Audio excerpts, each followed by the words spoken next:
Welcome back to my channel. என்னது current off ஆயிடுச்சா? இந்த ஏசி ஆஃபா? லைட் எதுவுமே தெரிய மாட்டேங்குது. இது எப்படி ஷூட் பண்றது? இது இல்லாம எப்படி ஷூட் பண்றது? இதுக்கு என்ன எவ்வளவு நம்ம இன்ஜினியரிங் வளர்ந்துருச்சு, ஏன் இல்ல? என்ன கரண்ட் இல்லையா? என்ன கரண்ட் இல்லைன்னு சொல்றீங்க? கரண்ட் இல்லைன்னு எதுவுமே நடக்காதா? ரைட். இப்போ வெல்கம் பேக் மை சேனல் சொல்லி ஷூட் பண்ணணும்னு ஆரம்பிச்சோம். என்ன ஆயிடுச்சு? கரண்ட் ஆஃப் ஆயிடுச்சு. இப்போ ஒரு கரண்ட் ஆஃப் ஆயிடுச்சுன்னா ஒரு ஏசி ஓடாது, லைட் எரியாது, ஃபேன் சுத்தாது, எதுவுமே இப்போ நம்ம ஹியூமன் கம்ஃபர்ட் எதுவுமே நடக்காது. இப்போ இதுக்கெல்லாம் எது ரொம்ப முக்கியம்? கரண்ட் தானே. கரண்ட் எந்த டிபார்ட்மெண்ட்? எலக்ட்ரிக்கல். ட்ரிபிள்னா அதுலயே ரெண்டு பேர் இருக்கு, எலக்ட்ரிக்கல் அண்ட் எலக்ட்ரானிக்ஸ். அதே மாதிரி எலக்ட்ரிக்கல்னா சிம்பிளா ஹை வோல்டேஜ் பத்தி படிக்கிறதா என்னவா இருக்கும்னா எலக்ட்ரிக்கலா இருக்கும். எலக்ட்ரானிக்ஸ்னா லோ வோல்டேஜ் பத்தி படிக்கிறதா இருக்கும். சோ ஹை வோல்டேஜ்னா அந்த வீட்ல நீங்க யூஸ் பண்ற மிக்ஸி, மோட்டார், பவர் ஜெனரேஷன், இந்த மாதிரி பெரிய பெரிய இது, அதாவது பிளக்ல மாட்டிட்டு நீங்க எல்லாமே பாக்குறீங்களா, அது எல்லாமே சிம்பிளா சொல்லணும்னா அதெல்லாம் எலக்ட்ரிக்கல்ல இருக்கும். எலக்ட்ரானிக்ஸ்னா இது என்னது? செல்போன். இது என்னது? லேப்டாப். சோ இந்த மாதிரி ஒரு பவர்ல இருந்து எடுத்து இந்த 12 வோல்ட் மாத்தி எல்லாம் பண்றாங்களா, சோ அந்த மாதிரி வீட்ல இருக்க வாஷிங் மிஷின், ஏசி, இந்த மாதிரிலாம் நீங்க பத்தி படிக்கிறதா எலக்ட்ரானிக்ஸ். அதி புத்திசாலிகள் எடுக்க போற பிரான்ச், மறுபடியும் சொல்றேன், அதி புத்திசாலிகள் எடுக்க போற பிரான்ச். அந்த அதி புத்திசாலிகள் ஏன் எடுக்கிறாங்கன்னு இப்ப போக போக உங்களுக்கே தெரிஞ்சிடும். வா, இங்க இருக்கிற ஒரு 5 பொருள் சொல்லுப்பா. Fan, cellphone, computer, AC. நீங்க வச்சிருக்க பென். நான் வச்சிருக்க பென். ரைட். இப்போ நீங்க முதல்ல என்ன சொன்னீங்கப்பா?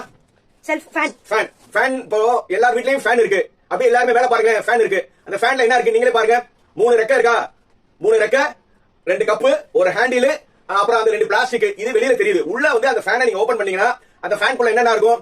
ஆர்மச்சூர், 2 பேரிங், காயில், நிறைய ஸ்க்ரூஸ், கெபாசிட்டர், இந்த மாதிரி நிறைய இருக்கும். எது? ஒரு ஃபேன். அதுக்கப்புறம் செல்போன் சொன்னீங்க. செல்போன் சொன்னா செல்போன்ல என்னென்ன இருக்கு? எல்லார்ட்டையும் உங்களுக்கு செல்போன் இருக்குல்ல, அந்த செல்போன்ல உங்களுக்கு என்னென்ன இருக்கு பாத்துங்க. செல்போன்ல என்னென்ன இருக்கு? ஒரு பேக் கவர். இது செல்போன். இந்த செல்போன்ல என்னென்ன இருக்குன்னா டெம்பர் கிளாஸ் ஒன்னு இருக்கா? இந்த டெம்பர் கிளாஸ் எடுத்துருங்க. அப்புறம் முன்னாடி டிஸ்பிளே, அப்புறம் பின்னாடி கவர், கேமரா, அப்புறம் ஆன் ஆஃப் சுவிட்ச். அப்புறம் நீங்க உள்ள ஓபன் பண்ணீங்கன்னா கேமரா, ஸ்பீக்கர், மதர் போர்டு, இந்த மாதிரி நிறைய இருக்கு ஒரு செல்போன்ல. ரைட். அது போக அடுத்தது என்ன சொன்னாங்கன்னா கம்ப்யூட்டர். இப்ப கம்ப்யூட்டர்னாவே என்ன இருக்கு? கம்ப்யூட்டர்னா நம்ம ஒரு மானிட்டர், அப்புறம் ஒரு சிபியு, மவுஸ். இப்ப நீங்க மானிட்டர் பண்ணீங்கன்னா மானிட்டருக்குள்ள எத்தனை பார்ட்ஸ் இருக்கு, அதுக்கப்புறம் ஹார்ட்வேர்ல உள்ள நீங்க பிரிச்சீங்கன்னா எத்தனை பார்ட்ஸ் இருக்கு, அதை ரன் பண்றதுக்கான மவுஸ், அக்சசரிஸ் நிறைய இருக்கு. அது போக கம்ப்யூட்டர், சாரி ஏசின்னு சொன்னாங்க. ஏசில இன்டோர் யூனிட், அவுட்டோர் யூனிட் இருக்கு. இப்போ இன்டோர் யூனிட்ல பாத்தீங்கன்னா ஒரு கவர், ஸ்ப்ரிங், உள்ள காயில், ஃபில்டர், அதுக்கப்புறம் கேப்லரி டியூப், இந்த மாதிரி நீங்க ஏசி குறைக்கிறதுக்கான நிறைய பொருள் இருக்கு. குறைஞ்சது அது 50 பொருள் இருக்கு. அவுட்டோர் யூனிட்ல பார்த்தோம்னா அதுல எத்தனை பார்ட்ஸ் இருக்கு? அவுட்டோர் யூனிட்ல ஒரு காயில் இருக்கும், உள்ள மோட்டார் இருக்கும், நிறைய இருக்கு. அந்த அவுட்டோர் யூனிட்லயே குறைஞ்சது 50 பார்ட்ஸ் இருக்கு. கடைசியா இவங்க என்ன சொன்னாங்கன்னா பேனா. நல்லா பாத்துங்க. இந்த பேனா நீங்களே பாருங்க. பேனால மேல மூடி, கீழே பாடி, அது அப்படியே இப்ப என்னது? பேனாவை நான் ஓபன் பண்றேன். ஓபன் பண்ணோட தனியா ஆயிருச்சு. இங்க ஒரு ரீஃபில். இந்த ரீஃபில்லே நீங்க பாத்தீங்கன்னா ஒரு கேப்லரி, ஒரு பைப்பு, உள்ள இங்கு, அந்த அது என்னது? பேனாவோட நிப், உள்ள இருக்கிற பால்ஸ் கூட இந்தியால இன்னும் இம்போர்ட் தான் பண்ணிருக்காங்க. அப்புறம் இதே பேனால இங்க மரம் இருக்கு, இந்த மூடியில மரம் இருக்கு. அது போக இங்க இருக்கிற இதுலயும் என்னது? ஒரு இது பண்ணிருக்காங்க. இதுதான் எதுக்கு சொன்னேன், ஒரு பேனா 10 ரூபா இல்லன்னா 5 ரூபா பேனாக்கே எத்தனை மிஷினோட இன்வால்வ்மெண்ட் இருக்கு. இப்போ இது தனியா ஒன்று பண்ணுவாங்க, இது தனியா ஒரு மிஷின் பண்ணும், இது ஒரு தனி மிஷின் பண்ணும், இது ஒரு தனி மிஷின் பண்ணும், இங்கு தனியா பண்ணுவாங்க. அந்த உள்ள நல்லா பாருங்க, அந்த பால் ஒரு தனி மிஷின், எல்லாமே தனித்தனி மிஷின் பண்ணுவாங்க. சோ அதனால கமாடிட்டி வந்துகிட்டே இருக்கும். பொருள் என்னைக்குமே அழிவே இல்லாது. என்னது? பொருள் என்னைக்குமே அழிவே இருக்காது. இன்னைக்கு ஒரு பொருள் இருக்கும், ஒண்ணுமில்ல. இந்த செல்போன் இன்னைக்கு ஒரு செல்போன் இருக்கு, நாளைக்கு வேற மாடல் வரும். ஆனா செல்போன் அழியுமா? அழியாது. பேனா இன்னைக்கு இந்த டிசைன் இருக்கு, வேற டிசைன் வரலாம். ஏசி இப்போ இந்த மாடல் இருக்கு, வேற மாடல் வரலாம். ஆனா கமாடிட்டி மாறிட்டே இருக்கும், தவிர கமாடிட்டி அழியாது. மாடல் சேஞ்ச் ஆகலாம். இப்போ எல்லாருமே இப்போ இன்னைக்கு ஒரு புதுசா ஒரு மொபைல் வருது. இன்னைக்கு புதுசா ஒரு மொபைல் வந்துச்சுன்னா அடுத்த நாளே உங்க ஏரியால டெம்பர் கிளாஸ், கேஸ் எல்லாமே கிடைக்குது. எப்படி? அமெரிக்கால ஒரு ஆப்பிள் ஒரு போன் இன்ட்ரோடியூஸ் பண்றாங்க. ஆனா மறுநாள் இங்கே லோக்கல்ல என்னது? ரிச்சி ஸ்ட்ரீட்லயோ லோக்கல் நீங்க எந்த செல்போன் கிடைக்கணும், நேத்து ரிலீஸ் பண்ண செல்போனுக்கு கேஸ் கவர்ல டெம்பர் கிளாஸ் மறுநாளே இங்க எப்படி கிடைக்குது? இதுக்கு எல்லாம் எப்படி கிடைக்குதுன்னு யாரா யோசிச்சீங்களா? இதுக்கு எல்லாமே மெயின் ஒரு டிபார்ட்மெண்ட் தான். அந்த டிபார்ட்மெண்ட் தான் மெக்கானிக்கல். என்னது? மெக்கானிக்கல் டிபார்ட்மெண்ட் தான்.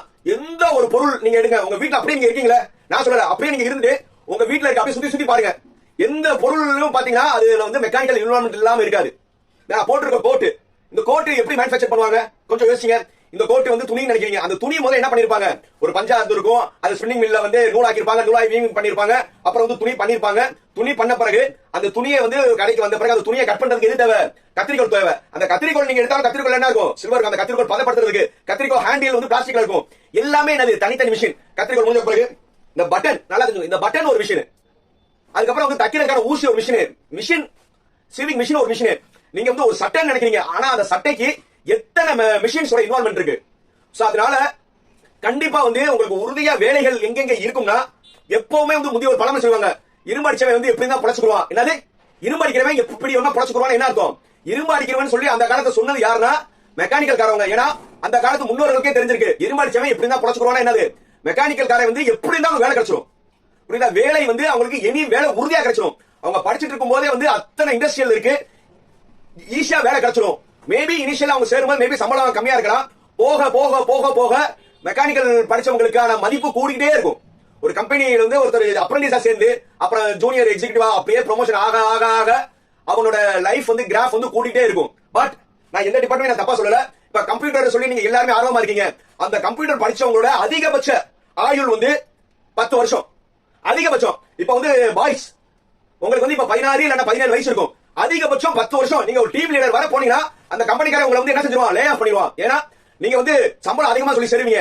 போக போக போக நீங்க ஒரு 70,000 80,000 ஆனவன அவன் உங்களை வந்து வேலையை விட்டு நீ நிப்பாட்டிட்டு 3 பேரை புதுசா எடுத்துக்குவான்.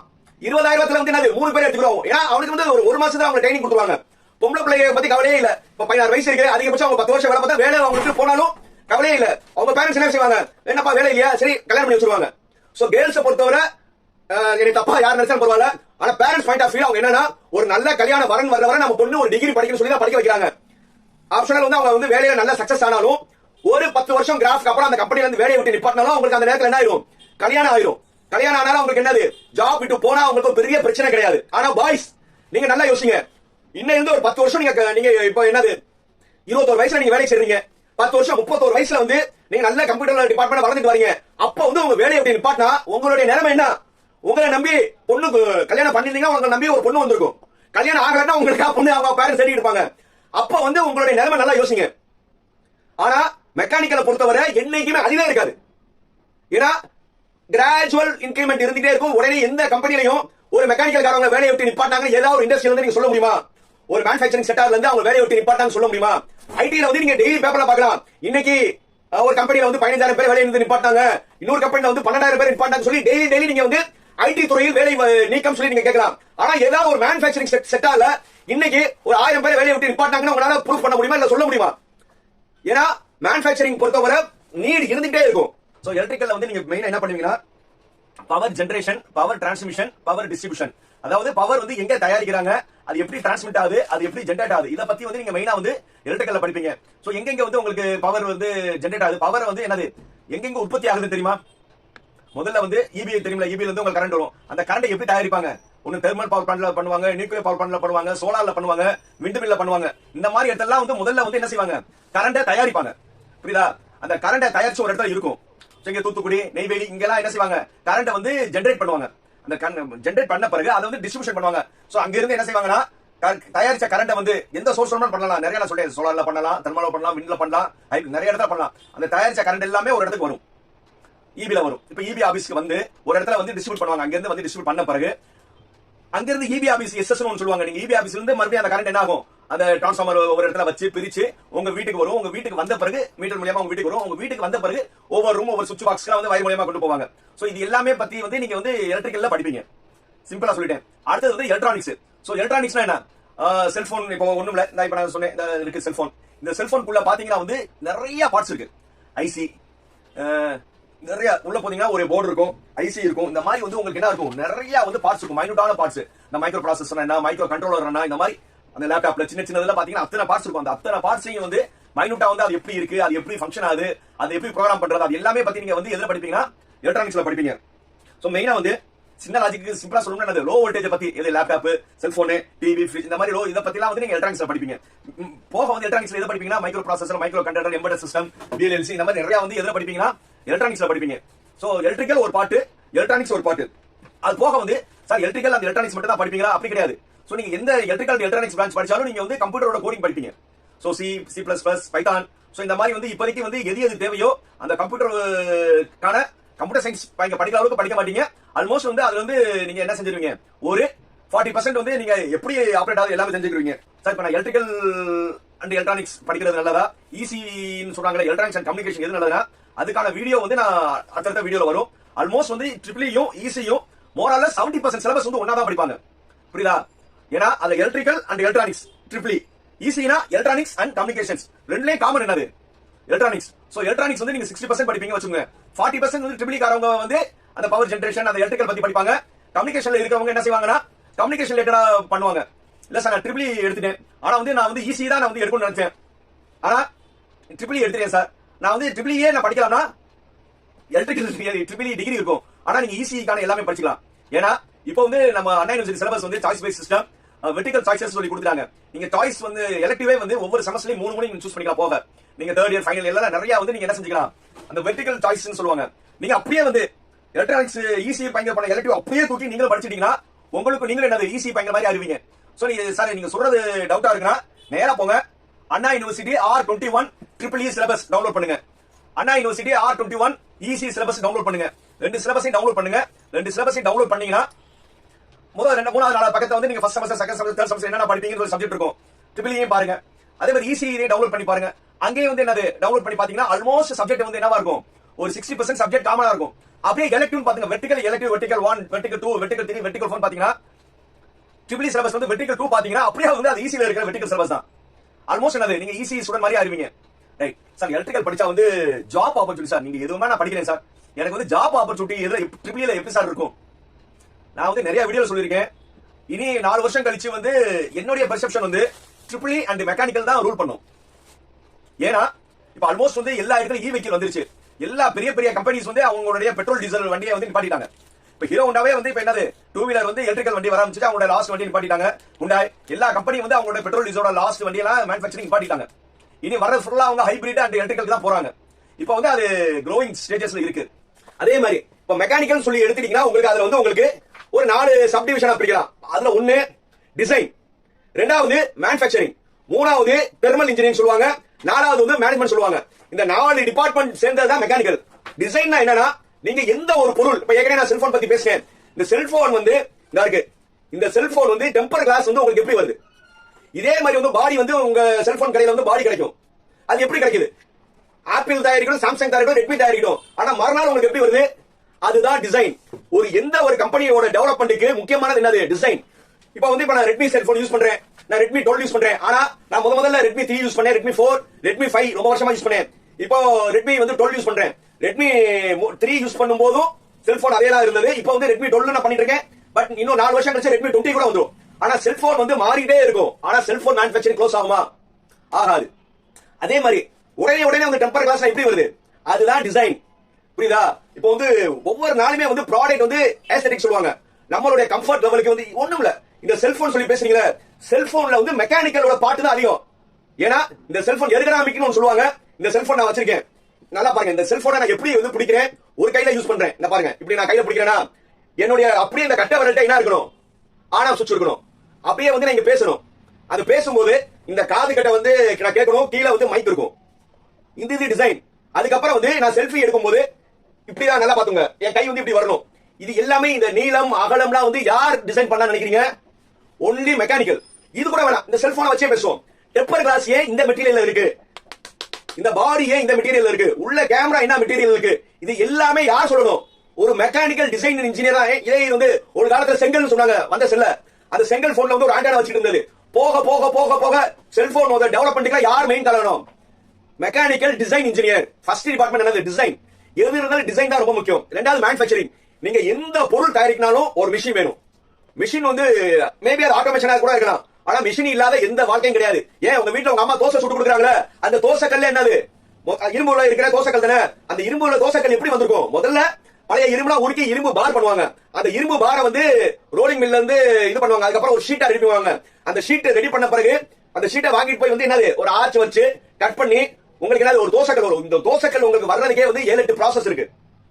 எல்லாமே வந்து மெக்கானிக்கல் இன்வால்வ்மெண்ட் இல்லாம எதுவுமே கிடையாது. அதனால நல்லா தெரிஞ்சுங்க சார். சாஃப்ட்வேர் இருந்தா தான் டெவலப் பண்ணா. மெக்கானிக்கல் அத்தனை சாஃப்ட்வேர் இருக்கு. AutoCAD, Pro, Ansys, SolidWorks, vision 360 இந்த மாதிரி வந்து மெக்கானிக்கல்ல வந்து சாஃப்ட்வேர் இல்லாத இல்ல. இப்ப நீங்க எல்லாருமே சாஃப்ட்வேர் சொல்றது கோடிங். கம்ப்யூட்டர் பையனா நீங்க படிக்கிற பேர் கோடிங் ஒண்ணுதான். ஆனா மெக்கானிக்கல்ல AutoCAD, Pro-E, ANSYS, SolidWorks இந்த மாதிரி நான் சொல்லணும்னா சொல்லிட்டே போலாம். அத்தனை சாஃப்ட்வேர் இருக்கு. இப்ப எந்த ஒரு இண்டஸ்ட்ரி ரெவல்யூஷன் ஆகணும்னா மெக்கானிக்கல் செக்டார் இல்லாம வந்து நீங்க என்ன செய்ய முடியாது. ஒரு இண்டஸ்ட்ரி ரெவல்யூஷன் ஆகவே ஆகாது.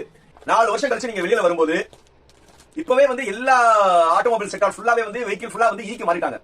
நீங்க 2028ல வரும்போது எல்லா வெஹிக்கிளுமே வந்து எலக்ட்ரிக்கல் வெஹிக்கிளா தான் எல்லா இடத்துலயும் இருக்கும். அதே மாதிரி கவர்மெண்ட் என்ன சொல்லிருக்காங்கன்னா கிரீன் வேல்யூ, அதாவது 2030க்குள்ள வந்து நம்மளுடைய இந்தியா ஃபுல்லா வந்து பசுமை இதா இருக்கணும்னு. அப்ப என்னது எமிஷன் இல்லாம அந்த பெட்ரோல் டீசல் வண்டி இல்லாம வந்து நம்ம வண்டிகள் இருக்கணும்னு. சோ அப்ப நீங்க 2027 28லாம் வந்து என்ன இருக்கும்னா நான் என்னுடைய வண்டி, உங்களுடைய வண்டி, காலேஜ்ல இருக்க கார், பஸ் எல்லாமே வந்து என்ன செய்வாங்கன்னா பெட்ரோல் டீசல் இருக்கிறது டே பை டே வந்து என்ன ஆவாங்கன்னா எலக்ட்ரிக்கல் கன்வர்ஷன்ஸ்க்கு மாறுவாங்க. அது ஆட்டோமொபைல் செக்டார்ல வந்து கார், 2 வீலர், பஸ் எல்லாரையும் வந்து எது மாறும்? டெக்னாலஜி, எலக்ட்ரிக்கல் டெக்னாலஜி தான் மாறும். ஆனா நீங்க மாத்துறது ஆட்டோமொபைல் மெக்கானிக்கல் செக்டார். ஆனா நீங்க மாத்த போற டெக்னாலஜி எலக்ட்ரிக்கல் இது. அப்போ வந்து நார்மலா வந்து 4 வருஷம் கழிச்சு எந்த செக்டார்ல வேலை அதிகமா இருக்கும் உங்களுக்கு நல்லா தெரியுது. நான் ஏற்கனவே நிறைய வீடியோ சொல்றேன். கம்ப்யூட்டர்ஸா ஒரு சைடு போனீங்கன்னா ஒரு சைடு வந்து இப்போ இன்ட்ரெஸ்ட் இல்லாம எது இருக்கீங்க, மெக்கானிக்கல் எலக்ட்ரிக்கல் இருக்கீங்க. ஆனா வந்து கண் முன்னாடி வந்து எலக்ட்ரிக்கல் இது வந்து வரப்போகுது. இ வெஹிக்கிள்கான பூம்ஸ் நிறைய இருக்க போகுது. எல்லா கார் கம்பெனி, எல்லா 2 வீலர் கம்பெனி, எல்லா இதுல என்ன வரப்போகுது? எலக்ட்ரிக்கல் டெக்னாலஜி தானே வரப்போகுது. அது போக மெயினா சூப்பரா உங்களுக்கு கவர்மெண்ட் ஜாப்ஸ் கிடைக்க வாய்ப்பு அதிகம். ஒவ்வொரு வருஷமே வந்து இபில பாத்தீங்கன்னா ஒரு 4000 to 5000 எய்ஸ் ரிட்டையர் ஆகிட்டே இருப்பாங்க. கம்பைன் இன்ஜினியர்ஸ் எக்ஸாம் இருக்கும், இபில எக்ஸாம்ஸ் இருக்கும். அந்த எக்ஸாம்லாம் வந்து நீங்க ஈஸியா எழுதி கிளியர் பண்ணிட்டீங்கன்னா கவர்மெண்ட் ஜாப்ல நேரா போய் கெத்தா போய் ஏயா உட்காந்துக்கலாம். முதல் ஜாப்பே உங்களுக்கு என்னது? ஏய். வேற எங்க உங்களுக்கு கவர்மெண்ட் ஜாப் இருக்கு? இபில இருக்கு, ஓஎன்ஜிசில இருக்கு, பெல்லில இருக்கு, என்டிபிசில இருக்கு. இது எல்லாமே இருக்கு. ஸ்டேட் கவர்மெண்ட்லயே கவர்மெண்ட் ஜாப்ஸ் நிறைய இருக்கு, சென்ட்ரல் கவர்மெண்ட்லயே கவர்மெண்ட் ஜாப்ஸ் நிறைய இருக்கு. சென்ட்ரல் கவர்மெண்ட் என்னது? Bell, ONGC. அங்கெல்லாம் வந்து நீங்க செகண்ட் இயர்ல இருந்தே வந்து நீங்க உங்க சப்ஜெக்ட் ஸ்ட்ராங்கா படிக்க ஆரம்பிச்சீங்கன்னா நேட்டா ஃபைனல் இயர் ரொம்ப கேட் எக்ஸாம் எழுதி கேட் ஸ்கோர் வச்சு நீங்க என்ன செஞ்சிடலாம்? கவர்மெண்ட் ஜாபுக்கு போயிடலாம். அது போக எல்லா இண்டஸ்ட்ரியும், எல்லா ஊர்லயும் கம்பெனி இருக்கா, இண்டஸ்ட்ரி இருக்கா, எல்லா இண்டஸ்ட்ரியிலையும் எதுல ஓடுது? மிஷின்ல எதுல ஓடுது? கரண்ட்ல தானே ஓடுது. அந்த கரண்ட்டுக்கெல்லாம் வந்து எல்லா இடத்துலயும் வந்து எலக்ட்ரிக்கல் சூப்பர்வைசர் தேவையா இல்லையா? இப்பயும் இப்ப சும்மா இருக்க அம்பத்தூர்னு சொல்லி சென்னையில இங்க இருக்கீங்க. அம்பத்தூர் எஸ்டேட் குள்ள போனீங்கன்னா அங்க அத்தனை இருக்கு. எல்லா இடத்துலயும் யார் தேவை? எலக்ட்ரிக்கல் மிஷின் ஓடுறதுக்கு எலக்ட்ரிக்கல் ஆள் வேணும்ல, மெயின்டெனன்ஸ் பண்றதுக்கு எலக்ட்ரிக்கல் சூப்பர்வைசர் வேணும்ல. எல்லா இண்டஸ்ட்ரியிலும் என்ன தேவை? எலக்ட்ரிக்கல் ஆளுங்க தேவை. அதே மாதிரி ரெவல்யூஷன் வந்து நம்ம இ வெஹிக்கிள் வரப்போகுதுன்னு சொல்லியாச்சு. அங்கேயும் வந்து இப்போ 2028 29 வந்து நிறைய இடத்துல வந்து புதுசா வந்து சப்ஸ்டேஷன், இது சார்ஜிங் ஸ்டேஷன், இ வெஹிக்கிள்கான சர்வீஸ் ஸ்டேஷன் நிறைய போடணும். 27 28 அவ்வளவு பிளென்டி ஆஃப் ரெவல்யூஷன் இருக்கும். உங்களுக்கு வேலை வாய்ப்பு அவ்வளவு இருக்கும். ஏன்னா இப்போ இந்த வருஷம் போன வருஷம் லிமிட்டடா தான் நீங்க எலக்ட்ரிக்கல் வந்து சூஸ் பண்றீங்க. இது தவறான. நீங்க இதை சூஸ் பண்றவங்க தான் நான் யார் சொல்லுவேன் ரொம்ப பிரில்லியன்ட் யாரு? ட்ரிபிள் மெக்கானிக்கல் எடுக்கிறவங்க. ஏன்னா 27 28 அவ்வளவு ஜாப்ஸ் கண் முன்னாடி இருக்கு. ஆனா கம்ப்யூட்டர்ல வந்து வரலாம், மேபி இருக்கலாம், செய்வாங்க அப்படிதான் சொல்றாங்க. கோ கோ மேபி தான். இங்க வந்து ஷூரா என்ன சொல்றாங்க? வருது. வர போறத வந்து உறுதியா நீங்க வேலைக்கு படிப்பை படிப்பீங்களா? வரும் நினைக்கிறதுல போய் படிப்பீங்களா? நான் ஏற்கனவே வீடியோ சொல்லியிருக்கேன். எங்க நீங்க வந்து எல்லாருமே ஒரு சைடு கூட்டமா போனீங்கன்னா வேலை கிடைக்கிற கஷ்டம். எங்க கூட்டம் கம்மியா இருக்கும் அங்க டிக்கெட் எடுத்துட்டு போறது புத்திசாலித்தனம். அதே மாதிரி தான் இந்த செக்டார்லாம் வந்து நான் நிறைய வந்து சொல்லணும்னு நினைச்சா இன்னும் பேசிட்டே இருக்கா. கோர்ல அவ்வளவு வேலைகள் இருக்கு. ஆட்டோமேஷன்ஸ் இப்ப எல்லாமே வருது. என்னது? இப்ப மெக்கானிக்கல் இருந்தா மெக்காட்ரானிக்ஸ், மெக்காட்ரானிக்ஸ் இருந்தா ரோபாட்டிக்ஸ், ரோபாட்டிக்ஸ் இருந்தா இப்ப எல்லாமே உங்களுக்கு இது வந்துட்டு இருக்கு. இப்ப நீங்க ஏஐன்னு சொல்றீங்களா, அது எல்லாம் ரோபாட்டிக்ஸ் அப்புறம் தானே. சோ அதுக்கான பேஸ் என்னது? Mechanical engineering. நான் ஏற்கனவே அந்த டைட்டில் சொன்னேன். அதி புத்திசாலிகள் எடுக்க போற பிரான்ச் என்னது? நீங்க நல்லா வந்து பாருங்க. ஒரு காலேஜ்ல வந்து ஒரு டீம் லீடர், ஒரு ஈவென்ட் மேனேஜ்மெண்ட், அதெல்லாம் யார் வந்து ஆர்கனைஸ் பண்ணுவாங்கன்னா மெக்கானிக்கல் ஸ்டூடெண்டா தான் இருப்பாங்க. ஏன்னா மெக்கானிக்கல் ஸ்டூடெண்ட் பொதுவா வந்து அந்த லீடர்ஷிப் குவாலிட்டி நிறைய இருக்கும்.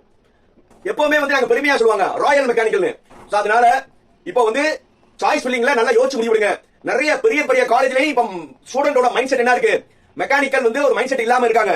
சோ அதனால அவங்க கம்ப்யூட்டர் போறவங்க போட்டும், அரசு யார்ட்டையும் சொல்லிடாதீங்க. அங்க போறவங்க போகட்டும், அங்க சின்ன காலேஜ் எடுத்து போட்டும். ஆனா பெரிய காலேஜ்ல என்ன கிடைக்கும்? மெக்கானிக்கல் கிடைக்கும்.